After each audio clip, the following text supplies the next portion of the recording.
আজকের এই ভিডিওটি আপনার জন্য গুরুত্বপূর্ণ হতে চলেছে, কারণ ইন্টারভিউ দিতে গেলে যে বিষয়গুলি জানা অবশ্যই প্রয়োজন, সেই বিষয়গুলি আজকের এই ভিডিওতে আলোচনা করা হয়েছে। তাই স্কিপ না করে প্রথম থেকে শেষ পর্যন্ত ভিডিওটি দেখতে থাকুন। এই ভিডিওতে যে বিষয়গুলি আলোচনা করা হয়েছে, 1 নম্বর প্রশ্নটি দেখো, আপনার চাকরির প্রয়োজন কেন?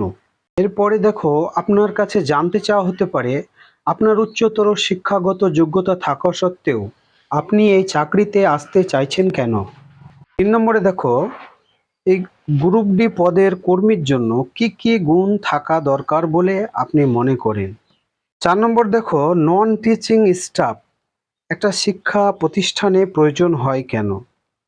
এরপরে যে বিষয়টি জানতে পারবেন সেটি হচ্ছে যে আপনি উক্ত পদের জন্য কতটা নিজেকে উপযুক্ত বলে মনে করেন। তো আজকের প্রথম প্রশ্নটি দেখো, আপনার চাকরির প্রয়োজন কেন? তাহলে এর উত্তরটি এইভাবে দিতে পারেন, স্যার, পরিবারের পাশে দাঁড়াতে, তার পাশাপাশি প্রয়োজনে সমাজের পাশে দাঁড়াতে আমার এই চাকরিটা প্রয়োজন। এবং প্রথমত আমার স্বপ্ন, আমি এই পেশায় যুক্ত হব। এই চাকরিতে আমি সম্মান, ভালোবাসা পাওয়ার পাশাপাশি পরিবার ও সমাজের পাশে দাঁড়াতে আর্থিক সুরক্ষাও লাভ করব। এই জন্যই আমার এই চাকরিটা প্রয়োজন। এইভাবে এই প্রশ্নটির আপনি উত্তর দিতে পারেন।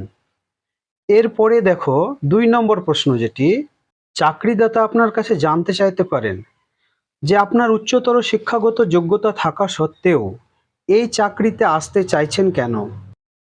দেখো, পরীক্ষাটা যেহেতু অনেকদিন পর হচ্ছে, তাই অনেকেরই শিক্ষাগত যোগ্যতা অনেকটাই বেড়েছে, তাই এই ধরনের প্রশ্ন করতেই পারে। তো দেখো, এই প্রশ্নটি উত্তর এইভাবে দিতে পারো, আমার যোগ্যতা অনুযায়ী সব পরীক্ষাতে আবেদন করি এবং পরীক্ষা দিয়েছি, কিন্তু অন্যান্য চাকরির প্রস্তুতির পাশাপাশি এই চাকরিটার প্রতি আমার অনেক বেশি ভালো লাগা কাজ করে এবং আমি এই চাকরিটা পেলে খুব খুশি হব। এইভাবে এই প্রশ্নটির উত্তর দেওয়া যেতে পারে বলে আমি মনে করি। এরপরে দেখো, এই প্রশ্নটি খুব গুরুত্বপূর্ণ, আপনি কেন এই গ্রুপ ডি পদের জন্য আবেদন করেছেন?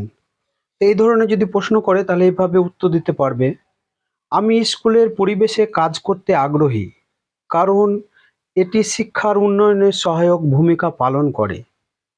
আমি আমার পরিষেবা ও দক্ষতা স্কুলের বিভিন্ন কাজকর্মে সহযোগিতা করতে চাই।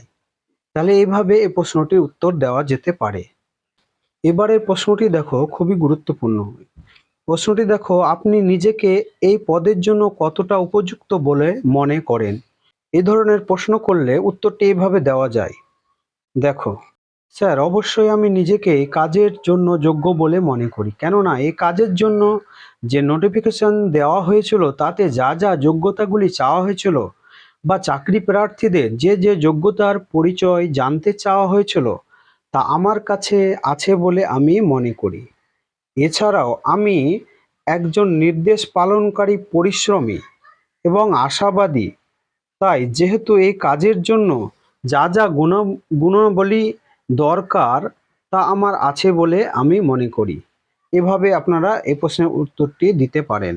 পরের প্রশ্নটি দেখেন, একটি শিক্ষা প্রতিষ্ঠানে নন টিচিং স্টাফ প্রয়োজন হয় কেন? দেখো, এই প্রশ্নটির উত্তর এইভাবে দেওয়া যেতে পারে, স্যার, একটি শিক্ষা প্রতিষ্ঠানে শিক্ষাগার এবং অফিসার বা শিক্ষক শিক্ষিকাদের পড়ানো ছাড়াও অনেকগুলো কাজকর্ম থাকে, তাই ওনাদের দ্বারা প্রতিষ্ঠানের সব কাজগুলো করা সম্ভব হয় না, কারণ তারা ওই সমস্ত কাজ করলে তাদের পাঠদানের ক্ষেত্রে ব্যাঘাত ঘটতে পারে। তার জন্যই একজন group D non teaching staff প্রয়োজন হয় বলে আমি মনে করি। চাকরি রিলেটেড সব রকম ভিডিও পাওয়ার জন্য আমার চ্যানেলটিকে সাবস্ক্রাইব করে পাশে থাকবেন। ভিডিওটি প্রথম থেকে শেষ পর্যন্ত দেখার জন্য ধন্যবাদ। Thank you.